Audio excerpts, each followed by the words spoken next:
Hi guys! So ito na guys ha, ito na yung part 2.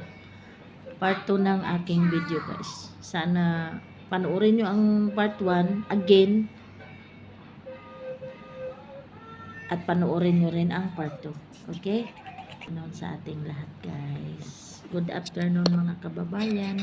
Kumusta po kayong lahat? Alam nyo ba guys, yung gawain ng lalaki,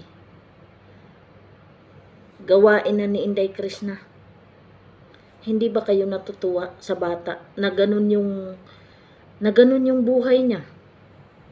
Kababaeng tao, ang ganda-ganda. Pero ang trabaho pandalaki. Sa tingin nyo guys, deserve niya na i-bash nyo? Deserve niya na husgahan nyo siya? Sabihan na kung ano-ano? Deserve niya ba yun?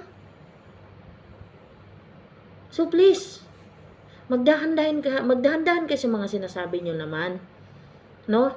Magdahan-dahan kayo. Wag kayo pala desisyon sa buhay niya. Hayaan nyo siya. Dahil siguro naman, alam niya ang ginagawa niya. Hindi na nga lang siya ganun ka-matured. Pero Krishna is 21 years old. Kahit papano, alam niya na ang mali. Alam niya na ang mali at tama. Alam niya ang mas makakabuti sa pamilya niya. Which is yan yung ginagawa niya ngayon. Ano? Instead na i-bash nyo siya, instead na gawaan nyo siya ng mga kung ano-anong kwento, lahat na lang ng galaw niya papansinin nyo. Please, tigilan nyo yung bata kasi wala namang ginagawang masama. No? Kung meron man siyang pagkakamali, tao lang tayo. Lahat nagkakamali. Paulit-ulit na sinasabi. Tao lang tayo, lahat nagkakamali. So please, intindihin natin. Intindihin natin yung bata na wala namang ginawa kundi maghanap buhay, magpakahirap. 'Di ba? Magtatabas, no? Magtatabas ng damo, akit ng puno. So please, huwag kayong ganyan sa kanya. Piliin yung maging masaya sa kapwa nyo na umaangat. No? Piliin yung maging masaya. At huwag kayong masyado kayong mga kung inggit kayo, pumikit kayo. Huwag kayo mainggit sa kapwa. Magsikap kayo. No? Magsikap kayo para hindi kayo naiinggit. Huwag kayong mainggit sa kanya. Bagkus gawin nyo siyang inspirasyon ba? Please lang. Gawin yung inspirasyon. No? Kasi, ano ba? Sasabihin yung malandi yung tao. Shout out sa iyo ha.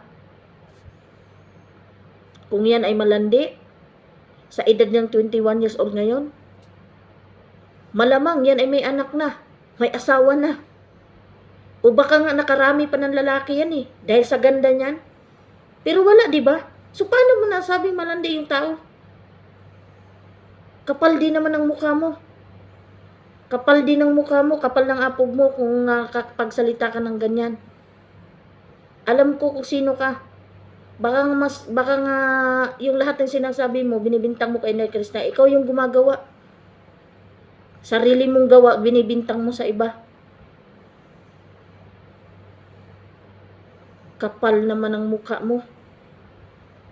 Kala mo kung sino ka. Tumigil ka. Kung malandi yung tao, malamang sa malamang, marami ng anak yan ngayon.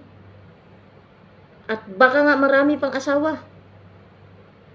Pero wala, di ba? Single.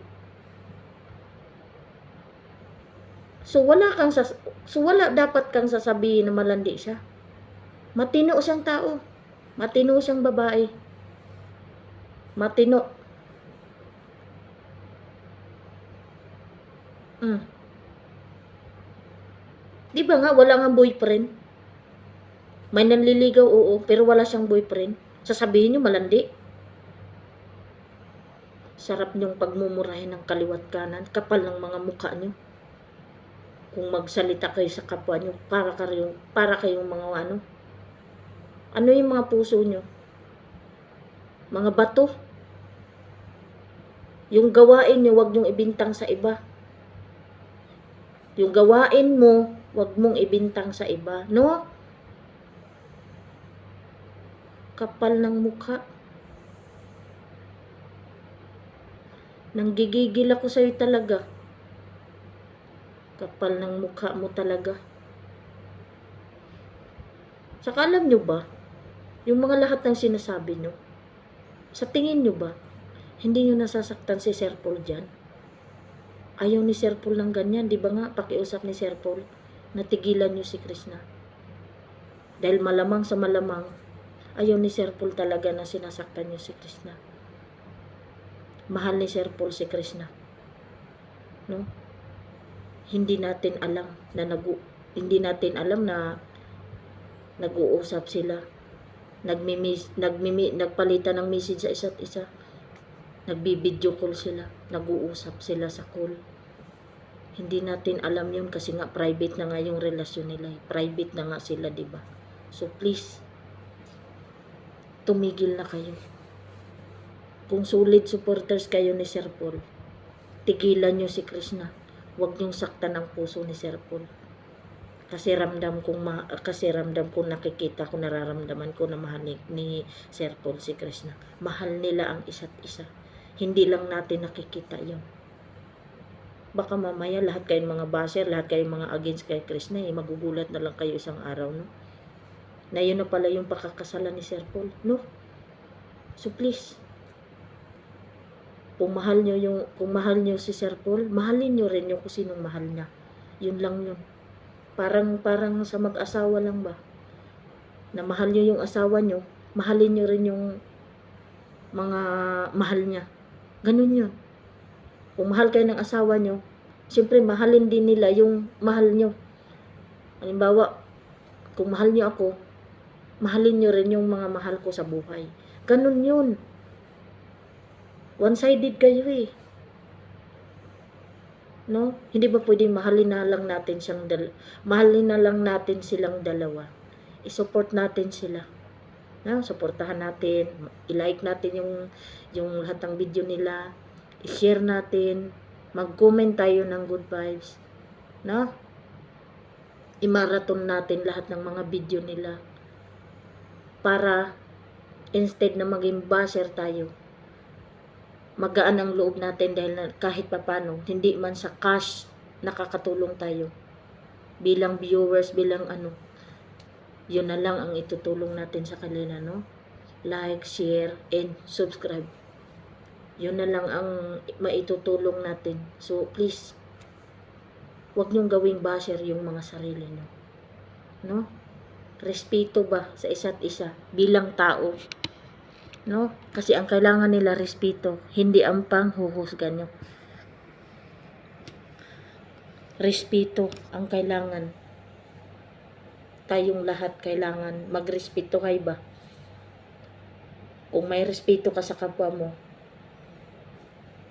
no? Rumespeto ka. Kung may puso ka, gamitin mo sa tama. Huwag mong gamitin sa masama or gamitin mo sa hindi ka nakakasakit ng kapwa. Gets mo? O hindi mo gets, sadyan bubo ka lang. No? Please lang. Hindi kayo naawa sa tao. Lahat na lang sinasabi nyo. No? Lahat ng pangbaba sinasabi nyo sa tao. Nakakaawa yung taong wala namang ginagawang masama sa inyo. Naintindihan nyo? Please lang. So, thank you lang din pala ako, no, sa bagong sponsor ni Inday Krishna ulit ngayon, yung nagpadala ng likas papaya. thank you so much po sa iyo. Sana'y marami pang blessings na darating sa iyo. Sana, para lahat masaya, para makatulong ka pa ng more pa sa taong mahihirap, lalo na sa mga kababayan natin na mga walang-wala.